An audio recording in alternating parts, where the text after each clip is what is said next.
الحمدللہ رب العالمین، الصلاۃ والسلام علی سید المرسلین وعلی آلہ وصحبہ اجمعین، اما بعد۔ محترم ناظرین، آج میں آپ حضرات کے سامنے نماز میں صف بندی کی اہمیت اس عنوان کے تحت چند احادیث بیان کرنے کی کوشش کروں گا۔ واقعہ یہ ہے کہ آج کل کرونا وائرس کی وجہ سے ہمیں دیکھ رہے ہیں کہ سارے مساجد کے اندر جو نماز پڑھنے کا طریقہ ہوا کرتا تھا کہ سارے مصلی حضرات امام کے پیچھے صف باندھے کھڑے ہوتے تھے، کاندھے سے کاندھا لگا ہوتا تھا، ٹخنوں سے ٹخنے لگے ہوتے تھے، صفیں سیدھی اور درست ہوا کرتی تھی۔ لیکن آج کرونا وائرس کی وبا کی وجہ سے ہم تمام لوگوں کو یہ محسوس ہوا کہ ہر کوئی اس مصیبت سے، اس پریشانی سے بچنے کے لیے صفوں کے درمیان فاصلہ قائم کیا جائے، ایک آدمی دوسرے آدمی سے دور کھڑا ہو۔ ایسے احکامات حکومت کی طرف سے بھی دیے گئے، جس کی وجہ سے سارے مساجد میں ہم دیکھ رہے ہیں کہ لوگ صفوں سے دور کھڑے ہو کر ایک دوسرے سے دور کھڑے ہوتے ہوئے نظر آ رہے ہیں۔ اب سوال پیدا ہوتا ہے، کچھ نوجوانوں کے ذہنوں میں خیال پیدا ہوتا ہے کہ اس صورت میں کیا نماز درست ہوتی ہے؟ سوال کرتے ہیں ہم سے۔ محترم سامعین، بات یہ ہے کہ صفوں کے درمیان میں کاندھے سے کاندھا ملانا، ٹخنوں سے ٹخنا ملانا، ایک دوسرے سے لگ کر کھڑے ہونا اللہ کے نبی محمد مصطفیٰ صلی اللہ علیہ وسلم کی سنت ہے اور بہت بڑی اہمیت ہے۔ اس میں کوئی رعایت یا کسی بھی قسم کی نرمی ہم لوگوں کو حدیثوں میں نہیں ملتی ہے۔ اور ساتھ میں صف بنانے کی اہمیت بھی بہت بڑی ہے۔ اس مسئلے کو سمجھنے کے لیے پہلے ہمیں نماز میں صف باندھنے کی اہمیت کو بھی جاننا ہوگا۔ صفوں میں مل کر کھڑے ہونا اللہ کے نبی صلی اللہ علیہ وسلم کے حکم کے مطابق، جیسا کہ ایک حسن حدیث میں بیان کیا گیا کہ اللہ کے نبی محمد مصطفیٰ صلی اللہ علیہ وسلم نے بیان فرمایا کہ جو آدمی صف ملائے گا اللہ بھی اپنی رحمت سے اسے ملائے گا۔ اس حدیث کو ابو داؤد اور ابن خزیمہ نے روایت کیا ہے اور ذہبی نے اسے صحیح قرار دیا ہے۔ ایک اور آیت حدیث اللہ کے نبی کی ہمیں یہ ملتی ہے جو صحیح بخاری شریف میں روایت کی گئی ہے۔ رسول اللہ صلی اللہ علیہ وسلم نے فرمایا، سووا صفوفکم، تم اپنی صفوں کو برابر کر لو۔ یعنی اللہ کے نبی نے اس حدیث میں صفوں کو برابر کرنے کا حکم دیا ہے، اور اس حدیث کو صحیح مسلم میں بھی روایت کیا گیا ہے۔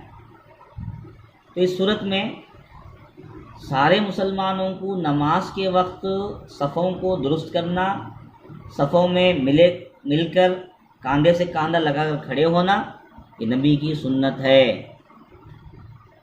اور ساتھ میں صفوں کو سیدھا کرنا، یہ بھی اللہ کے نبی کی سنت ہے۔ حضرت نعمان بن بشیر رضی اللہ تعالیٰ عنہ سے روایت ہے کہ رسول اللہ صلی اللہ علیہ وسلم نے لوگوں کی طرف رخ کر کے فرمایا کہ لوگوں، اپنی صفوں کو سیدھا کرو، لوگوں اپنی صفیں درست کرو، لوگوں اپنی صفیں برابر کرو۔ سنو، اگر تم نے صفیں سیدھی نہ کی تو اللہ تعالیٰ تمہارے دلوں میں اختلاف ڈالے گا، تمہارے دلوں میں اختلاف ڈالے گا۔ راوی کہتے ہیں کہ جب اللہ کے نبی محمد مصطفیٰ صلی اللہ علیہ وسلم نے ایسا حکم فرمایا، ایسا مشورہ دیا، تو حالت یہ بن گئی کہ ہر آدمی اپنے ساتھی کے ٹخنے سے ٹخنا اور کاندھے سے کاندھا ملا کر کھڑا ہوتا تھا۔ اور ساتھ میں اللہ کے نبی صلی اللہ علیہ وسلم کی سیرت کے مطابق اگر ہم دیکھتے ہیں، صفوں کو سیدھا کرنا اور صفوں کو ملاتے وقت کن باتوں کا اہتمام کرنا، یہ بھی ہم کو ملتا ہے۔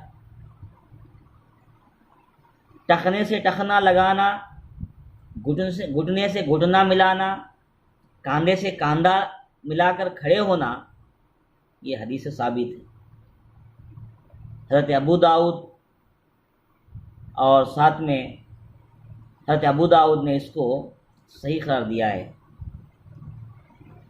اور ساتھ میں ابن خزیمہ نے بھی اس کو صحیح قرار دیا ہے۔ اور بعض حدیثوں میں تو یہاں تک بات بیان کی گئی ہے کہ گردنیں بھی ایک دوسرے کے برابر ہونا چاہیے، اور دوسرے ساتھی کے قدم سے قدم ملا کر بھی کھڑا ہونا چاہیے۔ یہ بھی بخاری شریف کی حدیث ہے، 735 نمبر کی حدیث آپ دیکھیے۔ روایت ہے کہ حضرت عبداللہ بن عمر رضی اللہ عنہ سے روایت ہے کہ رسول اللہ صلی اللہ علیہ وسلم نے فرمایا، صفوں کو قائم کرو اور منڈوں کو برابر کرو، اور خالی جگہوں کو جو صفوں کے درمیان رہ جائیں گے اس کو بند کرو۔ اپنے بھائیوں یعنی نمازیوں کے لیے نرم ہو جاؤ، اور شیطان کے لیے صفوں میں جگہ نہ چھوڑو۔ جو آدمی صف ملائے گا اللہ تعالیٰ بھی اس کو اپنی رحمت سے ملائے گا، اور جو آدمی صف کو کاٹے گا تو اللہ تعالیٰ بھی اس آدمی کو اپنی رحمت سے کاٹے گا۔ اس حدیث کو محدثین نے حسن قرار دیا ہے، اور امام ذہبی نے اسے صحیح قرار دیا ہے۔ لہذا صفوں کے درمیان میں سیدھے کھڑے ہونا، کاندھے سے کاندھا لگا کر کھڑے ہونا، یہ اللہ کے نبی کی سنت ہے۔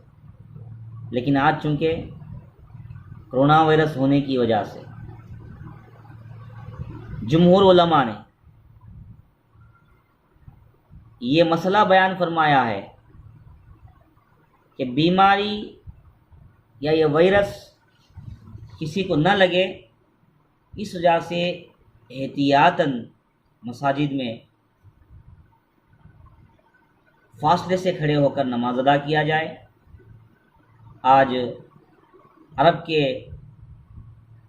لجنا کے سارے علماء کرام، عرب کے علماء کرام نے یہی فتویٰ دیا، اسی لیے آج ہم دیکھتے ہیں کہ عرب کے سارے مساجد میں فاصلے کے ساتھ نمازیں پڑھی جاتی ہیں۔ اور ہندوستان کی مجلسوں نے بھی یہی اعلان کیا ہے، اور مختلف تحریکوں نے بھی یہی اعلان کیا ہے، اور یہاں تک کہ ہمارے کرناٹک کے شریعہ بورڈ نے اور امیر شریعت جن کو کہا جاتا ہے، ان بزرگان دین نے بھی اسی قسم کا فتویٰ دیا ہے۔ لہٰذا ان علماء کا کہنا یہ ہے کہ صفوں میں کاندھے سے کاندھا لگا کر کھڑے ہونا افضل ہے، افضل ہے کہا گیا۔ لہذا اگر کوئی آدمی کاندھے سے کاندھا لگا کر کھڑے ہونے کے بجائے فاصلے سے کھڑا ہو گیا یا نماز پڑھ لیا تو اس کی نماز بھی درست ہے، اس کی نماز بھی درست ہو جاتی ہے، یہ کہا ہے۔ لہذا ہم تمام مسلمانوں اس قسم کے ناگزیر حالات میں علماء کرام سے رہنمائی لیتے ہوئے دینی مسائل میں اپنے طور پر فیصلہ کرنے کے بجائے علماء دین سے رابطہ قائم کر کے صحیح اور سچا جو طریقہ ہوگا اس کے مطابق عمل کرنے کی کوشش کریں۔ اللہ سے دعا ہے کہ اللہ تعالیٰ مجھے اور آپ کو صفوں کی اہمیت کو سمجھنے اور حالات کے حساب سے دین کے نقطہ نظر کو سمجھ کر لا اکراہ فی الدین، دین میں کوئی تنگی نہیں ہے، یا اسی طریقے سے دین بہت آسان ہے، مشکل نہیں ہے، تو یہ مانتے ہوئے ہم تمام لوگوں کو نماز کا اہتمام کرنا چاہیے۔ اللہ وآخر دعوانا الحمدللہ رب العالمین۔